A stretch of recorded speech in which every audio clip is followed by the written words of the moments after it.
Kevin Williams from the Shore Sports Network, and of course we're getting closer to the football season. It is the middle of summer. Of course, for us, the football season begins with the Shore Sports Network All-Shore Gridiron Classic, but this kind of ties in pretty well because this guy was a high school standout around here, and if you can see in the background here being Southern Regional High School, and of course bigger and better things await him in these next few weeks, and it's our pleasure to chat for a few minutes with Mike Gesicki. Mike, what a pleasure. Oh yeah, really appreciate it. Thanks for having me on, man. I'm excited to talk to you guys. What's it like, by the way, when you come back to this place? You have to have some great memories. Oh yeah, absolutely. I mean, just getting back out here. I've been working out here for the last couple of weeks, and just seeing familiar faces and all that kind of stuff. I mean, this is kind of where it all came together for me. So it feels great to be back. Of course, for you now, you are a pro football player. You signed your contract a couple of weeks ago with the Miami Dolphins. You'll start training camp in just a couple of weeks. You're in a little bit of a sabbatical. You got a chance to come home to Ocean County, spend some time with family and friends. And I guess with all the hectic stuff that happened to you from the time the season ended through, the mini camp and the OTAs and even going back to the combine, it was nice to just get a little downtime. Oh yeah, absolutely. I mean, I've kind of been on go from the time that training camp started for my senior year at Penn State. And so, I mean, getting these 4 weeks off before really starting to kick it back into gear, it's been nice. But honestly, I mean, I haven't really taken my foot off the gas. I've still been working out hard. I've still been studying the playbook just because, I know once I get back there, man, it's time to compete for a job. I want to sort of go back to draft night for you. Where were you? And usually the draft picks get notified that a team is going to take them before we see it on TV. Of course, Dwight Stevenson, a Hall of Fame center for the Miami Dolphins, was the one who actually called your name for those of us. But how about you, and what was it like in the angst of waiting for the pick? Yeah, I mean, I was set up on the first night a little bit just because I was hearing, all right, I could go here.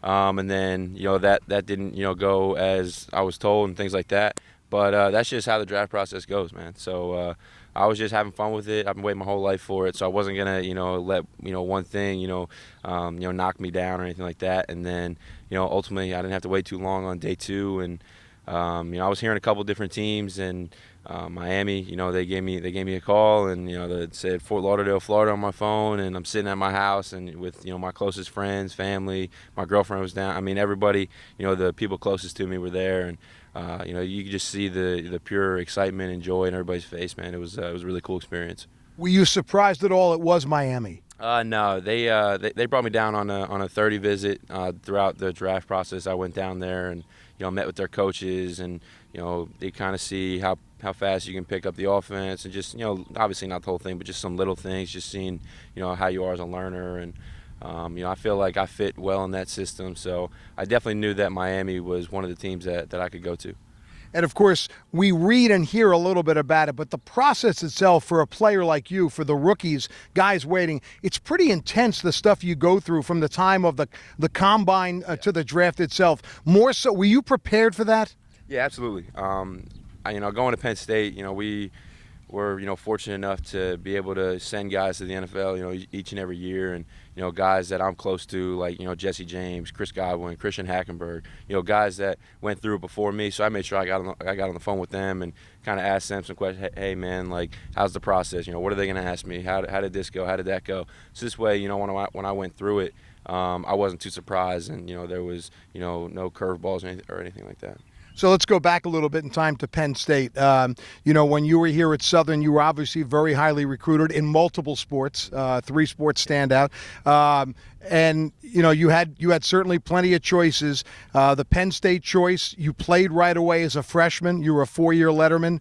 First 2 years were probably a little frustrating for you personally and the team itself. 7-win seasons, but boy, it all changed your junior year. Yeah, absolutely. It was definitely, kind of hard to fight through those first 2 years, not only for myself, but for the team. New coaching staff for the guys that were there, some changes, just, everything going on at Penn State at that time. It was tough. But, ultimately being able to fight through that adversity and fight through those times, I think it made the team, made myself, made everybody in that organization stronger. So this way, when that 2016 season came and, we were able to, fight through some adversity early in the season because we already been through it. And then, we were able to, it paid huge dividends for us the rest of the season. We got a Big Ten championship ring, and then back-to-back 11-win seasons, New Year's Six bowls, all that kind of stuff. Exactly where Penn State belongs to be.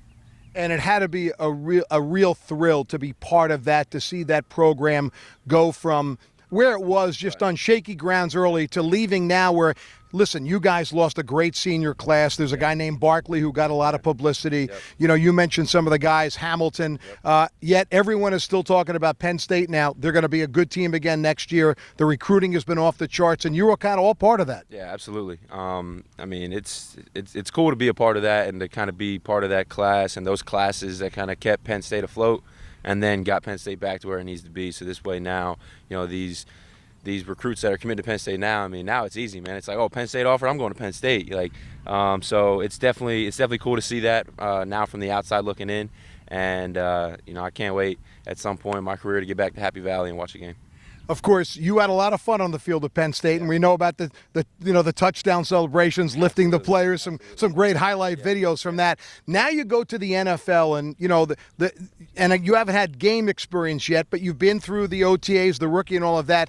It is more business-like. Do you feel like as a person you have to kind of scale that down a little bit, especially as a rookie? No, I don't think so. I think they're bringing me in to be who I am, and there's definitely on an NFL team, there's a lot of personalities, but I think once you get out on the field, you kind of see how everybody takes that professional approach. So everybody's still having fun with it. Not everybody can say that I get to go to work in this every day. So it's definitely not a bad deal, and everybody has a lot of fun with it, and you can see it each and every day at practice. So the adjustments so far, how about the playbook itself? Much more intense, a lot more learning? Yeah, absolutely. I think that the playbook is, much more complex than what we were running at Penn State. But that was expected. And, when I was at Penn State, I wasn't really moving all around. I was either in the wing or I was in the slot. That was pretty much it. And now, I can be anywhere on the field, so I got to know all the receiver spots, all that kind of stuff, everything in the run game, pass protection. But it's once you get through it the first time, now once we go back for training camp, we're gonna be going through it a second time, starting back from the first install. So it's gonna be a second time going through it, which will be really nice. And once you start being able to play fast and play confident, that's when I'm at my best. If there was a knock, and I hate to use the word knock, but if there was a question mark about you as an NFL player, it had to do with your blocking. And I did read some things where people said you really weren't asked to do a lot of it. And the most important thing for the Dolphins and NFL teams was clearly you were willing to learn and be better at it. Absolutely. I think that, anybody close to me, my coaches, people that have talked to me, I think you know that I'm a really competitive person. So when I line up, I'm giving everything and anything that I have. So obviously at Penn State, I was asked to be more of a receiver, more of a playmaker in the passing game, and then you didn't really have to block too much for 26. So you just kind of had to get in the way for him. And so I think that now at this next level, I'm only gonna be able to become better as a receiver the more that I become better as a blocker. I think that they kind of go hand in hand and they'll help me. So we have great coaching staff, great schemes, all that kind of stuff. So I've been able to continue to learn and to continue to improve in that aspect of my game. Watch some videos of you during your first couple weeks with the Dolphins, and Ryan Tannehill, the quarterback who's coming back from an injury and has taken back over that top spot, spent some time with you on video, kind of helping you run routes, and seems like he wants to form a bond with you right away. And as you know from your time at Penn State, the quarterback-receiver bond is so important. Oh, absolutely. I think that Ryan is a great example of a leader, a guy that's been able to fight through some adversity, in terms of his health and things like that. And he's such a talented quarterback. He puts a great touch on the ball. He knows everything going on in the offense. Such a smart player, and for him to take even a minute out of his day to come and try to help me out, I think that kind of speaks to the type of person and the type of player and the type of leader that he is. So I'm excited to be on a team with a guy like that. So now the expectations in Miami. I think you're one of 6 tight ends on the official roster. Only one really played a big role last year. Have they said anything to you, or is this just a matter of you have to earn it? Nobody says, hey, Mike, we're planning on playing you a lot or starting or whatever. Yeah, I don't think it's, hey, we took you early in the second round. It's your job. No, you got to go out and earn it each and every day. even if some guys weren't there last year, some guys didn't play a whole lot, there's a lot of talent in the room. And the good thing about our tight end room in Miami is that these guys are so helpful. A lot of them have been in the league for at least 3 or 4 years, so they've kind of seen a lot, and they're willing to help you. It's not like you're out there competing for their job where they're like, all right, you know what, good luck. Everybody's really helpful. Everybody's a lot of hands-on learning, all that kind of stuff. So it's very cool to be part of an organization like that where everybody wants everybody else to get better. But clearly, Mike Gesicki wants to be a starter in the NFL real soon. Oh, absolutely. That's been my goal my entire life, whether I was here, whether I was at Penn State, or now whether I'm in Miami. That's just my goal. That's who I am, and I just want to be able to achieve that. I know your season opener is at home against Tennessee, but in week 2, you come to familiar territory. You'll be in New Jersey playing against the Jets at MetLife Stadium. I would think there'll be a few people reaching after you for tickets. Yeah, I think the school's selling tickets right now. They're selling like 150 tickets already. It's definitely going to be a very cool homecoming, similar to my freshman year when we came back and played at Rutgers. And so it's definitely going to be a really cool experience. Definitely one that my family and friends and people in this area have circled on their calendar. But for me, man, I'm just focused on the first day of training camp, and then the second day, and I'm just going to let everything take care of itself. Do you ever pause to sit back and realize how you've come full circle? I remember you on this field. We did a couple of your games on the radio. I remember the first video of you that really took off, one in which you hurdled, I think it was a Toms River South player on the sideline. And for some people, that was the first time. And here you are now, a professional football player. Right. Is it really a dream come true? Absolutely. It's definitely a dream come true. From the time I was a little kid, this is all I ever wanted, was to be a professional athlete. And now, I'm sitting here, 2 weeks away from going into my first training camp and already have, OTAs, mini camp done. My whole life I wanted to go to the NFL Combine and, crush that. And just, a lot of things are falling into place. And a lot of people ask me, if things change, has this changed? You got this now, you got that. But for me, I've always envisioned my life to be like this. So, I'm not going to, change in any way, shape, or form.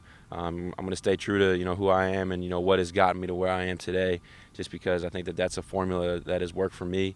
And, a lot of people want to say, you made it. But for me, I'm just kind of, for me, in my eyes, I'm just starting. I want, a long career. I want a long, successful career with, a lot of, exciting moments. South Beach is not the worst place to be either. Yeah, South Beach is definitely not a bad place, man. If I'm not going to, stay in Jersey, definitely head down to South Beach.